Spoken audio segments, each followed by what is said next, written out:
지금 화면에 보시는 제품들 세 가지는 한 가지 공통점이 있습니다. 우유, 자동차, 운동화, 스포츠 운동화인데요. 세 가지는 전부 다 판매 1위를 한 적이 있는 상품들입니다.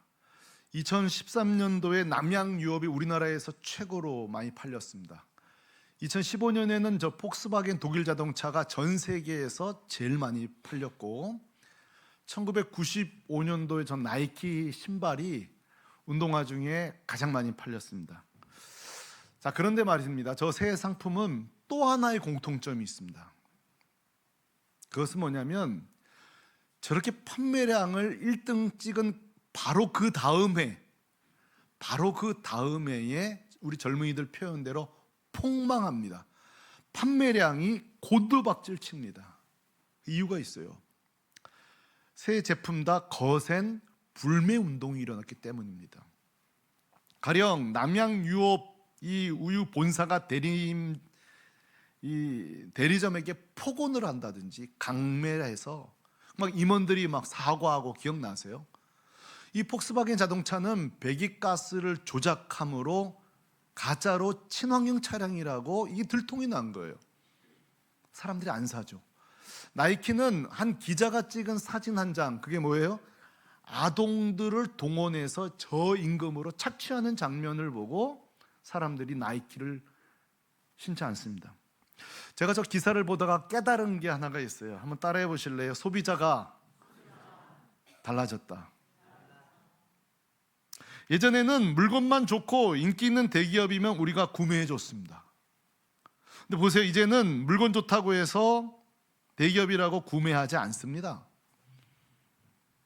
그 기업의 태도를 봐요. 이제는 기업이 윤리적인지, 공정한지, 사회적 책임을 다하는지, 환경을 생각하는지. 오래전에 한 청년에게 어느 S 기업 빵집에서 신방을 하고 했는데 그 전화가 문자가 온 거예요. 목사님, 저는 그 빵집 안 갑니다. 왜? 그러니까 그 회사 공장에서 사람이 죽었는데 기업이 늑장 대응하는 거 보고 저는 그 빵 안 먹습니다. 이렇게 문자가 와서 우리가 다른 데서 만났어요. 여러분, 요즘 이게 소비자의 모습이에요. 이제 달라진 거예요. 요즘 여러분 교회도 마찬가지입니다. 이것은 이제 ESG 경영 원칙이라고 하잖아요. 공정함, 책임, 환경. 요즘 교회도 마찬가지예요. 여러분, 교회가요, 뭐 교단만 장로교 결면 다 와주는 게 아니에요. 건물 좋다고 와주는 게 아니에요. 그 교회가 상식의 기준을 갖고 있고 조금이라도 미달되면 여러분 요즘 발걸음을 돌려버리는 게 교회입니다. 성도들입니다. 저는 이런 기사들을 보다가 문득 이런 생각을 해보았습니다. 온 세상과 인간의 역사를 통치하시고 다스리시는 하나님의 경영 방식은 어떠한가, 이런 질문이에요. 사실은 피조물인 제가 완전하고 완벽하신 하나님께 이런 질문한다는 게 타당하지 않다는 거 저도 알아요. 제가 사실 주님의, 하나님의 완전하신 경영 방식을 딴지 걸겠다는 게 아니라 정반대예요. 오히려 하나님의 그 이 땅을 운영하시는 방식이 얼마나 신실하고 공정한가를 제가 오늘 말씀드리고 싶은 거예요. 그러면 창세기 1장부터 해서 오늘 여호수아 16장까지를 제가 다 설명할 수는 없고, 이 가나안 땅 분배 방식 속 안에 하나님은 어떻게 이 땅을 분배하시는지 경영 방식을 좀 이런 관점으로서 제가 보았어요. 자, 성도 여러분, 지금까지 여호수아 16장까지 땅 분배하는 과정 들은 설교를 잘 생각해 보십시오. 하나님은 어떤 방식으로 땅을 분배하셨죠? 나이순이었을까? 12지파의 나이순? 만약에 나이 순서대로면 이렇게 분배받아야 합니다. 루벤, 시므온, 레위, 태어난 순서대로, 그 지파대로. 그러나 실제 12지파가 분배받은 순서를 보면 장자인 루벤만 첫째 받았고, 그 다음부터는 마치 뒤죽박죽 규칙이 없어 보입니다. 갑자기 갓이 나오고, 끝에서 11번째인 므낫세가 나오고, 그 다음에 느닷없이 개인 갈렙이 받고, 그리고 유다, 이런 식으로. 여러분, 이렇게 분배받은 이 순서를 보면 하나님이 강한 지파라고 해서 우선 분배한 적도 없어요. 그렇다고 무조건 약한 지파라고 해서 또 우선 집회했나요? 그렇지 않습니다. 우리도 한 번쯤 지금까지 땅 분배된, 앞으로 땅 분배가 좀 남아 있습니다만 지금까지 분배된 땅을 보면서 하나님은 어떤 방식으로 땅을 분배해서 한번 정리할 필요가 있겠더라고요. 그리고 정리해 보니 아하, 하나님이 4가지 방식으로 땅을 분배했다는 것을 알게 되었어요. 몇 가지 방법이요? 4가지 방법으로. 오늘 좀 그걸 나누고 싶은 거예요. 이 나눌 적에 야, 하나님 이런 분이구나, 좀 우리가 깨닫게 되길 바라는데, 첫째는 제일 먼저 땅을 분배하는 기본 원칙이 있어요. 그것은 우리가 잘 아는 것처럼 제비뽑기입니다. 제비뽑기. 여호수아 14장 2절, 우리 형제들 많이 나오셨는데 형제들이 한번 읽어주실래요? 시작. 여호와께서 모세에게 명령하신 대로 그들의 기업을 제비 뽑아 지파와 반 지파에게 주었으니 아멘. 첫째는 공평하고 공정하게 뭘 뽑아서? 제비 뽑아서 나누어 줬습니다. 여기에 이의를 달거나 불평할 사람이 없어요. 먼저는 공평하게 제비 뽑기예요. 근데 두 번째부터가 또 재밌습니다. 이게 하나님의 다차원적인 경영이 나오는데, 그것은 뭐냐면 제가 이름을 좀 붙여봤어요. 성경에는 없어요. 따라해 보실래요? 충성 분배. 첫째로는 제비 뽑기 하고, 둘째로는 충성한 사람들. 그러니까 사실 갈렙과 온니엘은 이 제비 뽑기에는 관계가 없어요. 그런데 그가 충성해서 싸우고 헌신할 적에 충성한 자에게 땅을 분배해 주세요. 그런가 하면 아마 다음 주나 그 다음 주 제가 설교할 것 같은데 17장에 보면 누가 나오는 거 아니? 슬로보앗의 딸들이 나와요. 슬로보앗의 딸들. 이 슬로보앗의 딸들이 등장하는데, 이 슬로보앗의 딸들은 지파의 남성들이 없는 거예요. 그 땅을 못 받는 거예요. 이때 모세에게 나와서 여호수아에 나와서 우린 딸들밖에 없는 바람에 땅을 못 받았다고 할 때에 하나님께서 그들의 말이 옳구나 하면서 그 약자들인 자매들에게 땅을 줍니다. 이걸 뭐라고 이렇게 설명하면 좋을 것 같아요. 따라해 보실까요? 약자 분배. 그럼 한번 정리해봐요. 첫째로는 제비 뽑고, 두 번째는 충성된 자들, 셋째 누구의? 약한 자들에게. 여러분, 이 3가지 사실 속에 우리의 큰 위로가 되고 우리의 큰 용기를 주는 게 뭐예요? 하나님은 어떤 분이십니까? 하나님 여러분 어떤 분이세요? 하나님은 차별하지 않고 공평한 은혜를 주시는 분인 것을 오늘 이 아침 믿으시기 바랍니다. 하나님 공평하신 분이에요. 둘째도 이게 큰 우리에게 위로가 되는데요. 보세요. 개인의 충성한 것과 헌신한 것을 하나님은 보세요, 잊지 않으세요. 이거를 여러분 꼭 잊지 마세요. 우리 교회도요, 벌써 50년 되면서요, 여러분 우리 교회 지금은 없어졌습니다만 이 강대상 만드신 분 누군지 아세요? 저 계단 내려갈 때 저기에 시멘트 놓으신 분 아세요? 모르실 거예요. 저는 알고 있어요. 자, 우리의 헌신 점점 잊혀집니다. 우리 교회 피아노, 예전에 있었던 오르간, 이 강대상, 여기에 있는 모든 물건들, 그 헌신, 우리 이제 시간이 지나면요, 여러분 헌금했던 거 기억해 주나요? 기억하지 않습니다. 기억해 주는 이가 없어요. 근데 여러분 위로받으세요. 하나님은 잊지 않으십니다. 이게 여러분 우리의 큰 은혜인 거예요. 오늘 그 충성, 그 헌신을 잊지 않고 복을 주시는데 보세요. 자손에게까지 복 주신 하나님. 여러분 마지막에 아까 약자 분배한다고 그랬죠. 여기 계신 분들, 저를 포함해서 저도 언젠가는 그때까지 목회해야 될는지 모르겠어요. 모기 소리 나는 목소리로 설교한 날이 올지 모르겠어요. 우리의 충성할 힘도 기력도 모든 것이 약해지는 날이 언젠가는 우리가 올 것입니다. 근데 여러분 잊지 마세요. 내가 약해지고 이제는 더 이상 충성도 못해요. 근데도 그 사람에게도 주시는 은혜가 있다는 것을 잊지 마시길 바랍니다. 이것이 사실이라면 우리 성도님 가운데 이런 분 계세요. 목사님, 저는 이제요 돈벌이도 못하고요. 이제 교회에 힘이 잘 되질 못해요. 이제는 약하고요. 기도도 잘 못하고요. 못 나오고요. 그러실 수 있어요. 그러나 여러분 용기 내세요. 왜 용기 내시냐면은 이미 충분히 헌신하신 거예요. 이미 힘 빠졌으니 우리를 하나님이 불충하게 보신다고요? 아니요. 이제는 충성할 힘도 없는 약한 지파, 약한 성도 되었지만 그래도 하나님은 그 사람에게 은혜가 있다는 것을 잊지 마시기를 주님의 이름으로 축원합니다. 자, 앞뒤 옆에 있는 사람에게 이렇게 말해주세요. 그동안 충성 많이 하셨습니다. 뒷사람이 섭섭할 수 있으니 당신의 충성을 잊지 않겠습니다. 정말 그래요. 그리고 여기 지금 70세 이상 되신 분들, 저에게 한 분도 목사님 저는 이제 아무것도 못해요, 저는 힘이 못 돼요, 그런 말 하지 마세요. 여러분들은 충분히 애쓰신 겁니다. 충분히 수고하신 겁니다. 할렐루야. 기억하시길 바라요. 자, 세상 사람은 다 잊어도 내 과거 헌신을 기억하신 하나님, 더 이상 충성할 수 없을 때도 복 주신 하나님을 이 땅 분배 안에 이 원리가 들어있는 거예요. 그런데 제가 네 가지 얘기한다 그랬죠.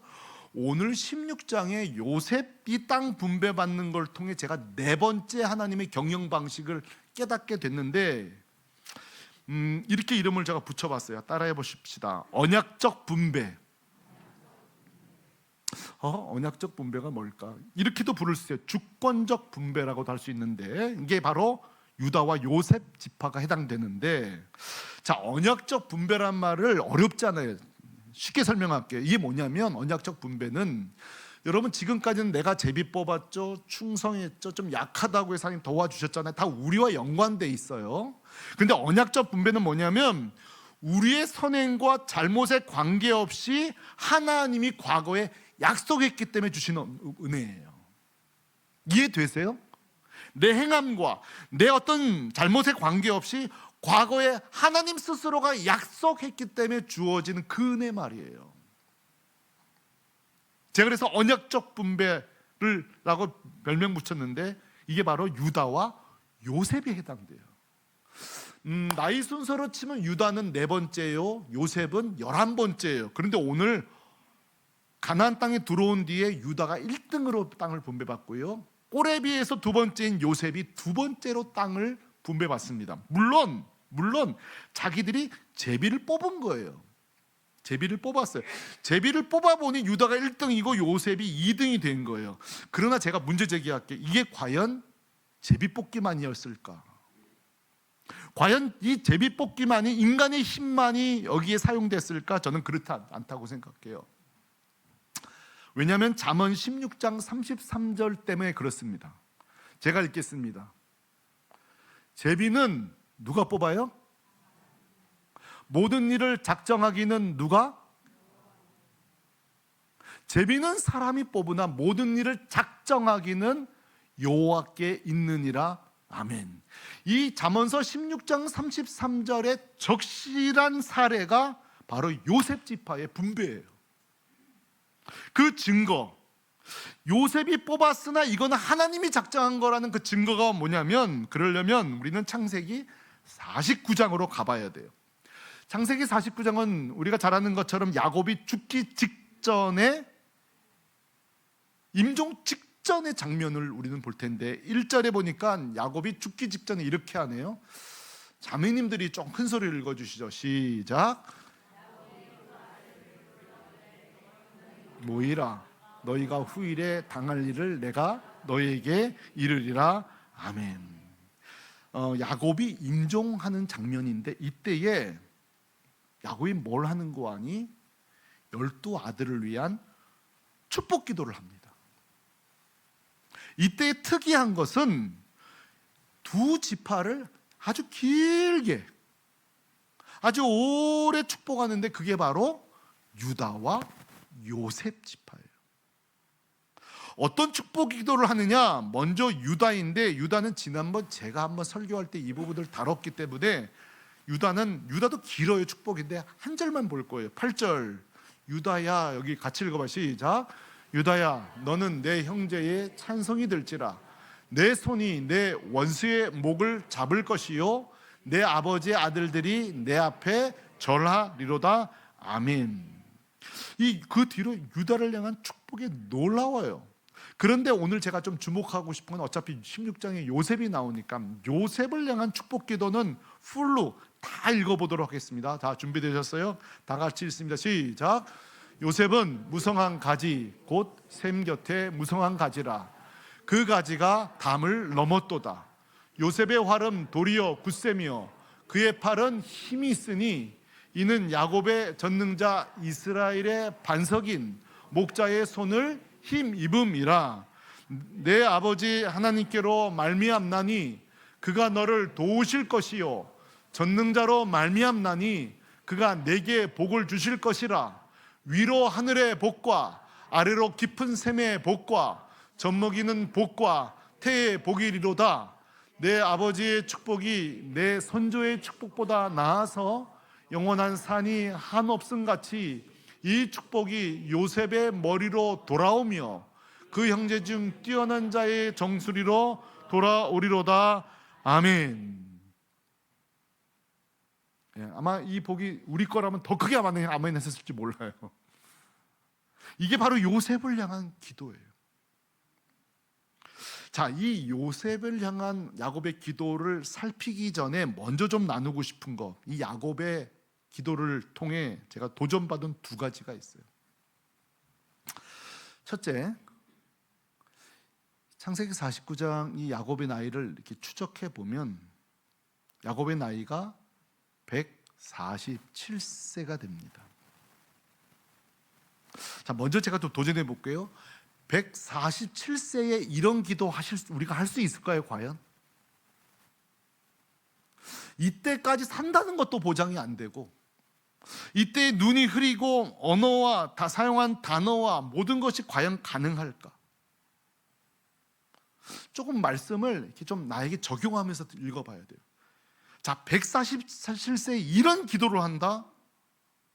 나에게 남은 시간을, 마지막 남은 호흡을 축복 기도하는데 사용한다? 저는 이건 놀라운 은혜라고 생각해요. 저는 목사로서 성도들이 임종을 함께하는 일이 참 많습니다. 이렇게 자녀들을 축복하면서 기도하면서 천국 가는 분들은 만나 뵙기 흔하지 않습니다. 있긴 있죠. 거기다가 147세에 이렇게 또렷하게 기도할 수 있다? 저는 특별한 은혜라고 생각해요. 제가 중보 기도할 때에 꼭 기도하는 내용이 하나 있습니다. 저희 이제 집안에는 어르신이 딱 한 분 살아 계세요. 우리 장모님입니다. 80 중반 되셨는데 새벽 4시 반에 일어나서 베란다에서 새벽 기도 혼자 하세요. 제가 어떻게 기도하느냐? 우리 장모님 살아계시는 동안 야곱처럼 깨끗하고 맑고 또렷한 정신으로 끝까지 기도하다 천국 가게 하여 주옵소서. 제가 기도합니다. 그리고 제 기도대로 될 것입니다. 자, 오늘 이 아침에 여러분도 축복합니다. 여기 계신 우리 성도 여러분, 또 고향에 살아계신 여러분의 부모님 모두 다 오늘 야곱의 147세라니까요. 이 야곱처럼 끝까지 영적으로 맑아서 기도하다가 기도 중에 천국 가게 되기를 주님의 이름으로 축원합니다. 이게 놀라운 축복이에요. 제가 도전받은 거예요. 야곱의 축복 기도를 보면 두 번째 도전받은 것은 이 49장이 세보니까 33절이에요. 33절. A4 용지로 글씨를 폰트 12로 하니까 한 장, 좀 더 크게 하니까 한 장 반, 두 장 돼요. 사실은 굉장히 긴 기도문이에요. 147세의 기도문이에요.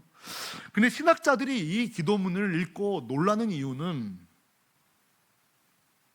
죽음을 앞둔 자가 이렇게 정교하고 잘 밀도가 높은 잘 짜여진 마치 설교문 같은 기도문을, 축복 기도를 과연 할 수 있었을까 하는 게 신학자들의 고민이에요. 여러분 한번 질문해 볼게요. 죽음을 앞두고 이런 기도 하실 수 있을까요? 지금도 못 하는데. 우리 교회 이제 안수 집사님들, 장로님들이 1부, 2부 대표 기도를 하세요. 오늘도 하셨죠? 아마 우리 오늘 기도하신 장로님도 집에서 몇 번 쓰고 고치고 다듬고 그렇게 기도 준비하실 거예요. 그래도 우리가 설교하거나 기도할 때 써온 건데도 우리가 잘 더듬거릴 때도 있어요. 이렇게 기도한다? 과연 이건 쉬운 일이 아니에요. 근데 여러분, 놀라운 것은 우리가 설교를 제가 써오고 기도문을 써와도 힘든데 야곱이 죽음을 앞두고 즉석에서 이런 기도를 할 수 있을까 할 때에 사실은 불가능합니다. 그런데 아시죠? 불가능한데 즉석에서 야곱이 기도합니다. 이것을 성경신학자들은 어떻게 해석하느냐, 이게 오늘 제가 나누고 싶은 내용이에요. 이것은 하나님께서 야곱의 입술을 빌려 선포하신 예언적 기도 또는 대언적 기도라고 하는 거예요. 신약 시대로 말하면 성령의 감동함, 성령의 이끌림을 통한 선포의 기도. 다시 말해, 내가 말하고 내 뜻이 아니라 하나님의 성령의 능력, 하나님의 뜻을 구하는 기도 말이에요. 여러분, 이런 기도 해보셨나요? 아마 대표 기도하시는 분들은 이런 소름을 한번 느낀 적 있을 거예요. 내가 기도하고 그 주일날 영상을 되돌아보면서 내가 어떻게 이런 기도문을 했지 하면서 놀라는 장면을 경험해 보실지 몰라요. 그게 바로 부분적인 성령의 이끌림의 기도입니다. 저도 마찬가지예요. 제가 설교할 때에 때로는 제가 설교 들으면서 야, 참 이거 내가 원고에 없던 내용인데 내가 어떤 이런 문장을 사용했지. 이게 뭐예요? 부분적인 성령의 이끌림. 하나님께서 제 입술을 빌려서 선포하신 말씀인 줄로 믿습니다. 성경에는요, 잘 보세요. 성경에는 이런 강력한 성령의 이끌림에 의해 하나님이 터져나오게 하신 기도의 사례가 많습니다. 이 문장을 잘 기억하세요. 내가 한 게 아니라 성령의 감동 내 입에서 어떻게 한다고요? 터져나오는 이런 기도가 성경에 사례가 나오는데 예를 들어보라고요? 들어보죠. 누가복음 1장에 보면은 천사가 갑자기 마리아에게 찾아와서 충격적인 얘기를 합니다. 그 당시 굉장히 고대 사회, 봉건적인 사회에서 처녀가 아이를 낳는다, 이것은 한마디로 너 죽으란 얘기예요. 근데 마리아에게 나타난 천사가 너가 아이를 가질 거라는 수태고지, 소위 잉태에 대한 메시지를 전할 때 얼마나 기가 막힌 얘기예요. 여러분 같으면 어떻게 하실래요? 그게 무슨 가당찮은 말이냐고 그러지 않겠어요? 이 천사의 이야기를 듣고 누가복음 1장 38절에 마리아가 이런 기도를 합니다. 마리아의 기도 38절 제가 읽어보죠. 마리아가 이르되 주의 뭐라고요? 여종이 오니 말씀대로 내게 이루어지이다 하매 천사가 떠나가니라. 저건요, 맨정신으로 못하는 기도입니다. 꿈 많은 우리 처녀들 할 수 없는 기도입니다.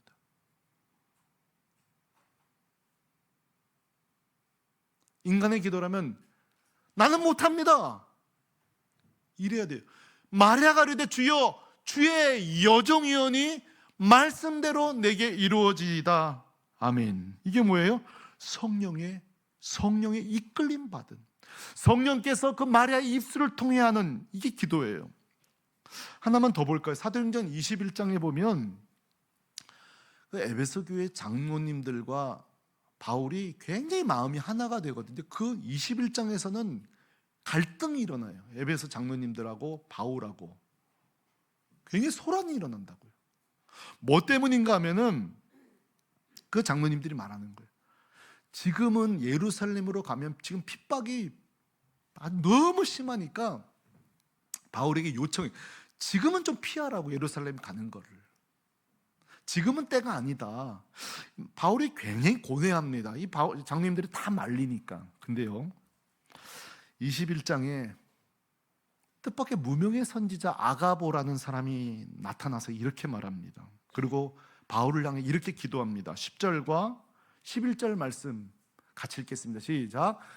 여러 날 머물러 있더니 아가보라 하는 한 선지자가 유대로부터 내려와 우리에게 와서 바울의 띠를 가져다가 자기 수족을 잡아매고 말하기를 성령이 말씀하시되 예루살렘에서 유대인들이 이같이 이 띠 임자를 결박하여 이방인의 손에 넘겨주리라 하거늘. 아멘.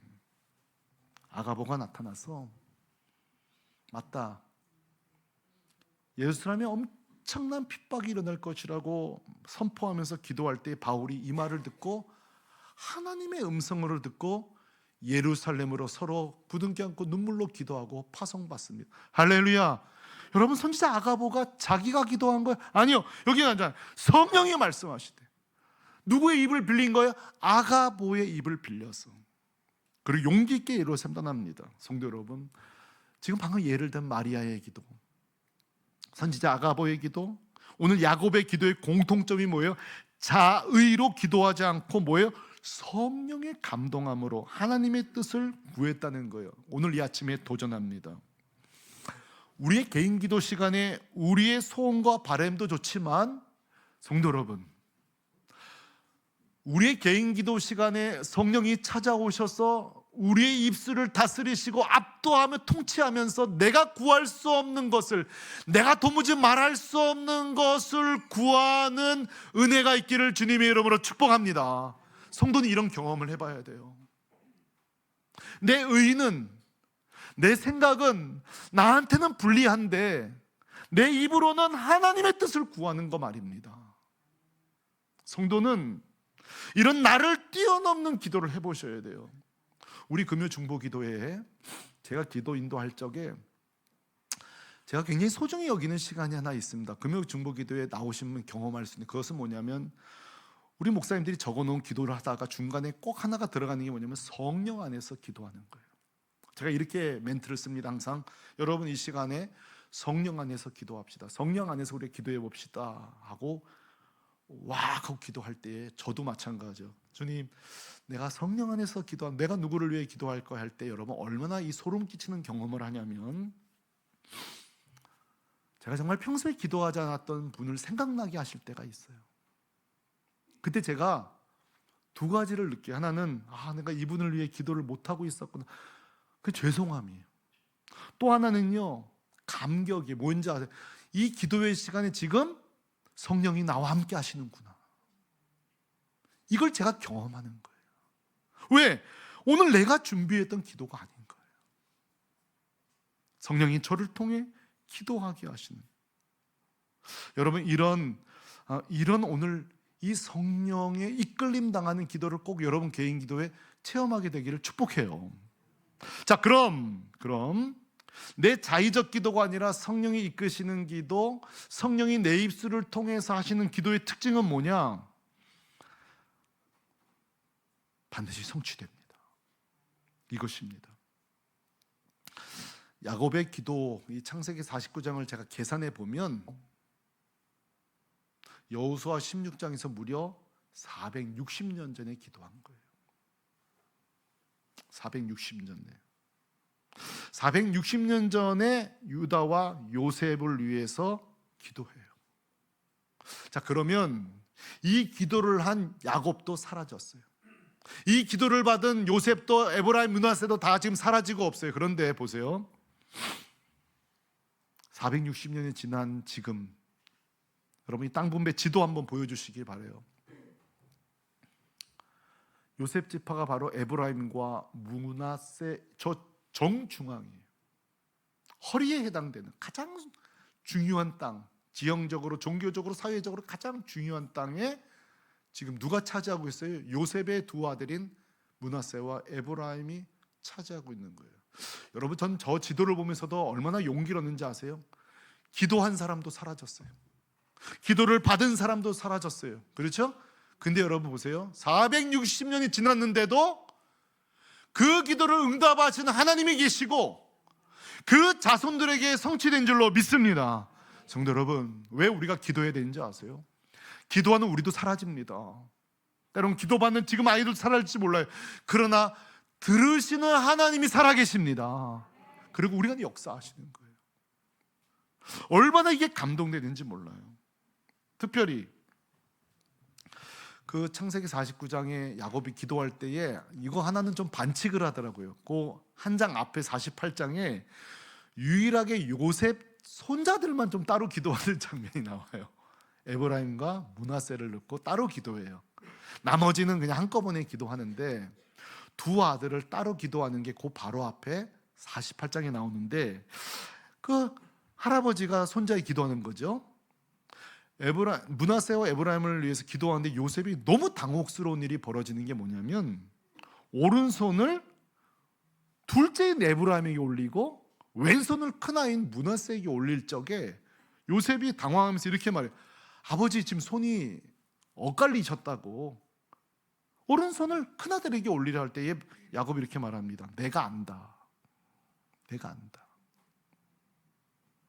그러나 하나님의 주권적인 언약은 뭐예요?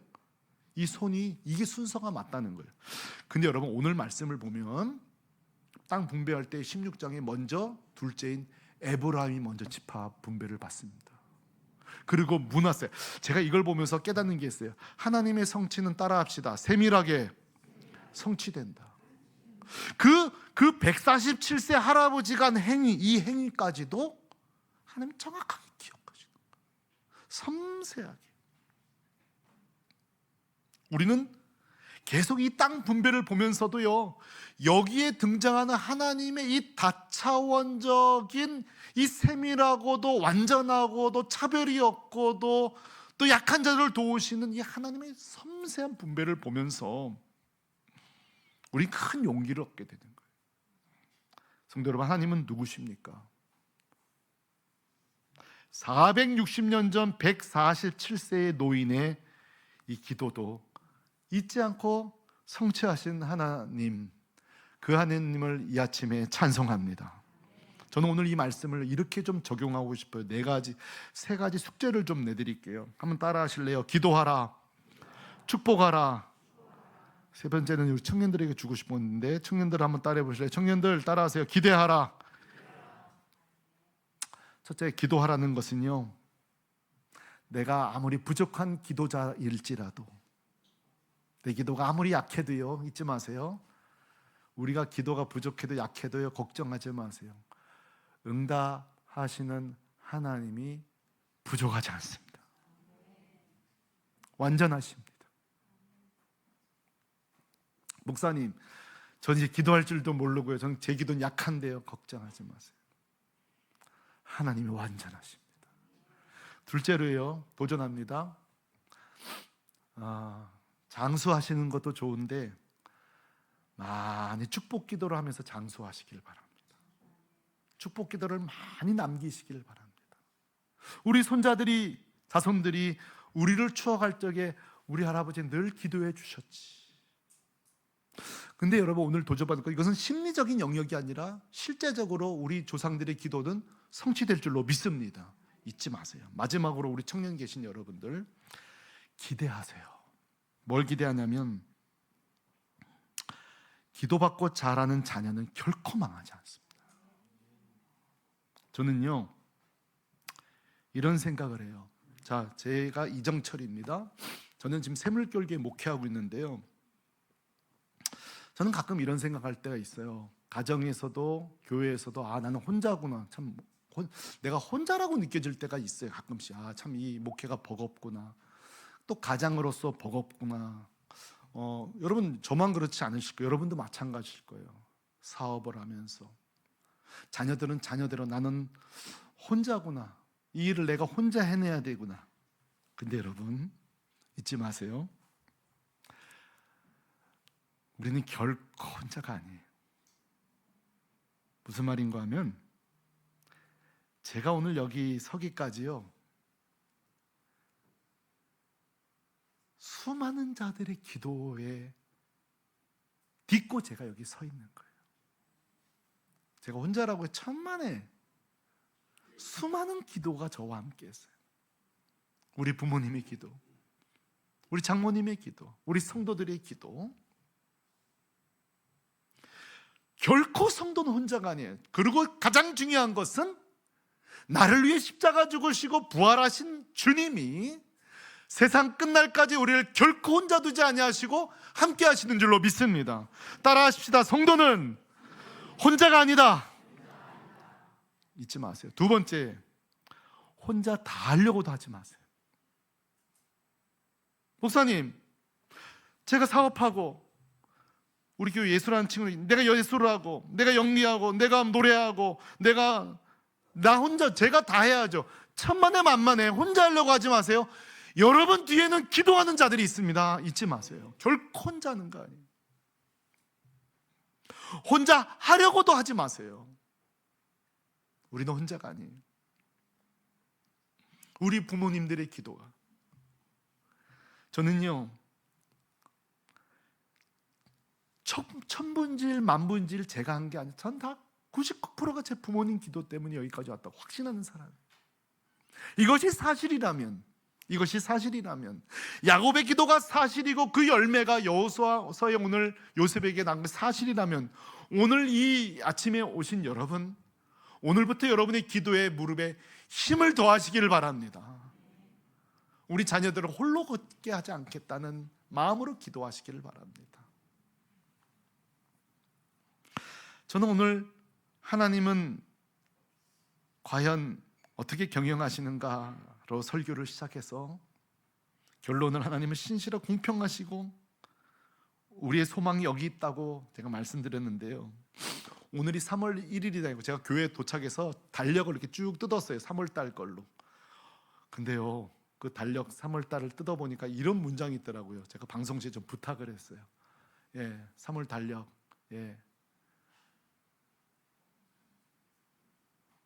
같이 읽어보실래요? 시작. 소망을 하나님께 두는 사람은 복이 있습니다.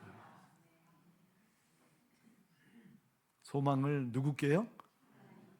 하나님께 두는 사람은 복이 있습니다. 저는 이렇게도 바꿀 수 있어요. 소망을 하나님께 두는 사람은 기도하는 사람입니다. 이번 3월달 또 어떻게 살아가나 걱정하지 말고 소망을 하나님께 두고 460년 전 기도도 응답하시는 이 하나님께 소망을 두고, 우리 예수님께, 성령님께 소망을 두고, 내 기도보다 더 응답하시는 주님께 내 소망을 두고 살아가는 이번 달 되시기를 우리 주 예수 그리스도의 이름으로 축원합니다. 축원합니다. 다 자리에서 일어나서